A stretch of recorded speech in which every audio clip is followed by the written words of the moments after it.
Take a look at this. Or maybe this. What are your immediate thoughts when you see these two photos? Do you like them? Do you think they needed talent to produce? Would you consider these art? These two photos are pieces of Dada art, a radical anti-establishment art movement that emerged after the First World War. And to put it simply, Dada art made no sense. But it made no sense on purpose.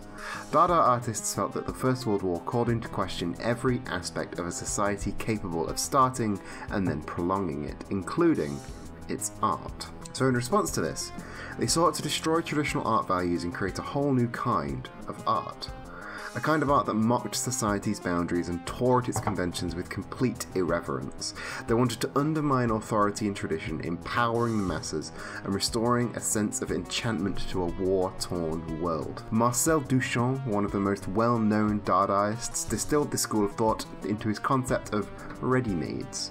He used this term to refer to a mass-produced household good that, in his view, only needed somebody's signature slapped on it in order for it to be considered worthy of display in a museum. Dada artists embraced the tension and images of violence that characterized the world during and after the war, using absurdity to draw attention to the physical, psychological, and social trauma it produced. Employing strategies such as mixed media collage, they satirized the immorality and corruption of the social elite, including cultural institutions such as museums. Dada artists didn't require any utility, logic, or limits. It was a free-for-all, a cascade of nonsense and anti-establishment. The simple act of saying its name had the speaker perhaps even unknowingly engaging with its purpose. The word Dada is total nonsense, but it was chosen for a specific purpose. Dada translates into several unrelated objects and concepts across multiple languages. In some Italian dialects it means cube, and in French it translates to hobby horse. Dada was everything and it was nothing, and it was this precise, ungraspable absurdity that fueled the movement and its practitioners. In short, the movement was born out of a society that they felt made no sense, so they made art that made no sense. The artists did weird new things, mashing two items together, calling it a sculpture, and cutting up bits of pictures and putting them together, creating an all-new piece of artwork. It was highly referential of the culture at the time, not only by mocking the more traditional art that was being created, but politics and society of the time as well. By the end of the movement in the early 1920s, it was this glorious mush of montage and mockery and mash-up, and it birthed the surrealist and postmodernist art movements. But you've seen the title of the video. What the fuck does any of this have to do with Half-Life? Gordon Freeman was decidedly not a 1900s anti-artist. Well, for that, we have to take a brief detour. We'll get there in the end, don't worry. And we'll get there through the art of the shitpost. The term shitposting really started being used in 2014, spiking sometime around the 2016 presidential election, and it's only increased in use ever since. That time marked the start of a period of unease and upheaval in both the US and in the UK. A spike in nationalism, wage gaps between classes growing, as well as wage stagnation and a growing population of young people frustrated by their surroundings. Sound familiar? Everything, every rule in society has led us here, to this hellscape timeline of late-stage capitalism, bigotry, and all the social mobility of an upturned turtle. So why not smash the rulebook all over again? To quote Tumblr user Casael, "Nobody fucking cares anymore. You want something funny? You want a punchline? Gun. That's your punchline. Take it. I am laughing." So of course we make nonsense jokes. It's a coping mechanism for a world which doesn't make any sense. In theory, we don't deserve cute cats, funny jokes, or any content that could be considered understandable by anybody. But not only are we creating art with the same reckless abandon for the societal norms of Dadaist creators of the 1910s, we're also following their lead in creating art out of anything and everything. That was part of the point of the Dada movement. There's no discernible artistic difference between a fucking upturned urinal and the ceiling of the Sistine Chapel. Not that there's anything special about the toilet itself, but instead there's no inherent value in the more traditionally acclaimed works, not when the world itself is so harsh and unforgiving. But now we have more than just physical goods to create art from, we have the digital world. For example, stock photos, once a squeaky clean way for a business to show how inclusive it is, now an ever-growing pile of meme templates in a direct evolution of Marcel Duchamp's idea of ready-made art. YouTube poops are another great example, mashing up popular videos into nonsense piles that are then placed alongside the source material on the same website with equal footing. But in my opinion, nothing is more definitive of example of shitposting as a neo-dada art form than Half-Life VR, but the AI is self-aware. On March 9th, 2020, Wayne Radio TV tweeted out a trailer for a new series of videos. He stated that he had something pretty unique to share. Half-Life Alyx is right around the corner, so I figured I'd check out the original Half-Life in VR. But I found something.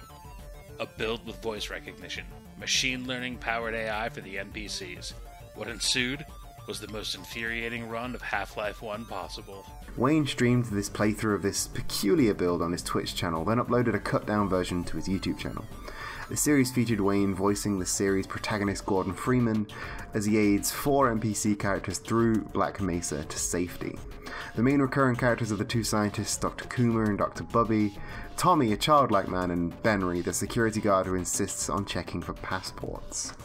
It is a surreal and absurd experience, taking a classic horror game and spinning it in a direction unlike any other. And Half-Life VR, but the AI is self-aware, is the best example of millennial neo-dada humor that I have ever seen. Let me explain. The show is in reality not a playthrough of a version of Half-Life VR with really advanced AI, but rather a live improv comedy performance through the medium of Twitch streaming, then cut up and uploaded to YouTube. Even at this surface level you can see Dadaism poking through. A combination of machinima and improv comedy is being repackaged as a genuine let's play, which is a perfect storm of millennial mixed media. After all, try reading that sentence to a baby boomer or a Gen Xer and see if they even understand what that means. Then uploading the highlights onto YouTube, we have another layer of mixed media, presenting it as a Twitch stream highlights video, so there's another piece of mixed media being added into the collage.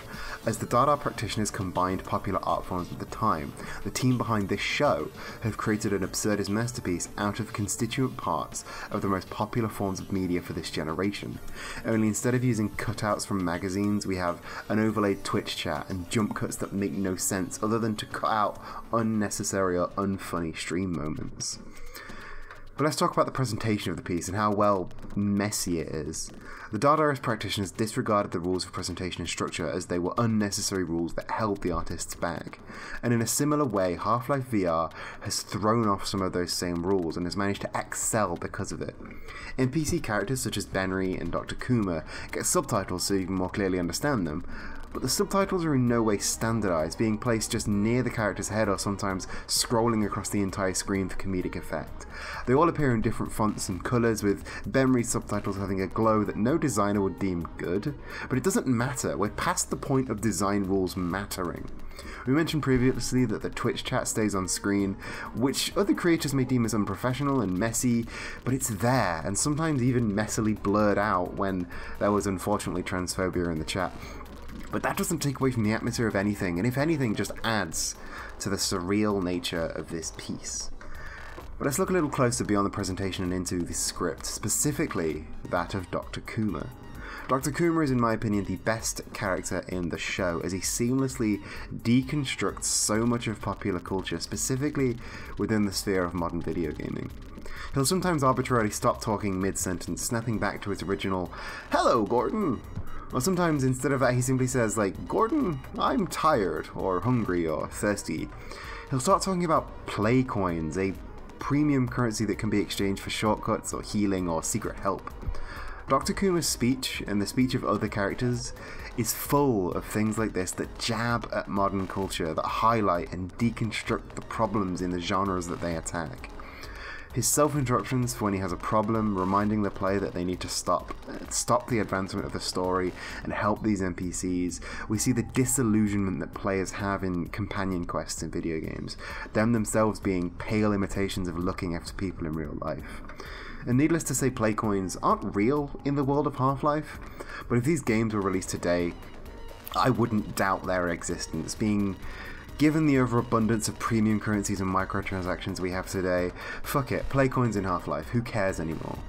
And even the conceit of the show, of this classic game being updated to listen to its player in real time is an attack on the prevalence of companies like Amazon and Google pushing their smart speakers into people's homes. I'm not 100% sure of the creators' intentions, and if they were to make this incredible deconstruction of culture, or just to dick around in a Half-Life stream for a bit, but either way, it doesn't matter. Going back to that Tumblr post, it's all just a coping mechanism for a world that doesn't make sense anymore. Absurdist humor is just a way to express the disillusionment of the millennial generation, in the same way that Dadaism was a way to express the frustration towards the world in a state of post-World War I.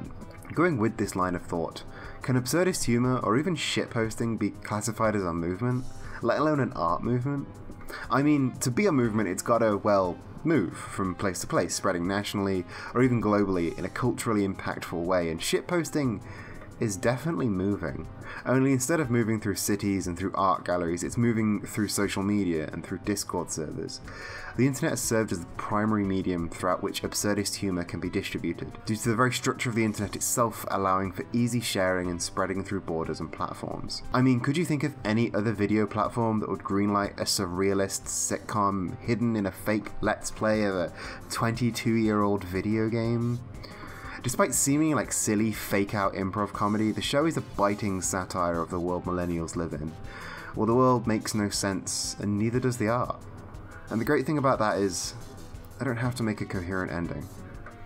I'm tired, Gordon. Thanks for watching this video. If you haven't seen Half-Life VR, but the AI software, give it a watch now. It is incredible. It's one of the best YouTube series I've watched in a while. If you really liked this video, like and subscribe, and comment boxes are all down below. This video was just sort of born out of nothing other than I wanted to talk about this and then fell down a hole of 1910s art.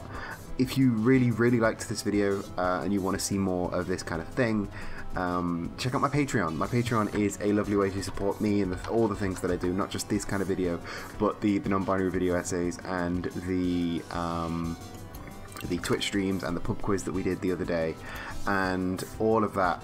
Every single penny of that goes to support me and the people that I have to support with my living. And a big thank you to the fresh cheese bags of this month that are neuroticanarchy, Ethan Safron, Karl Raade, Kozmosaur, What Would Jedi Do, and the Magpie Magus. I'll catch you on the flippity flop. Love you, bye.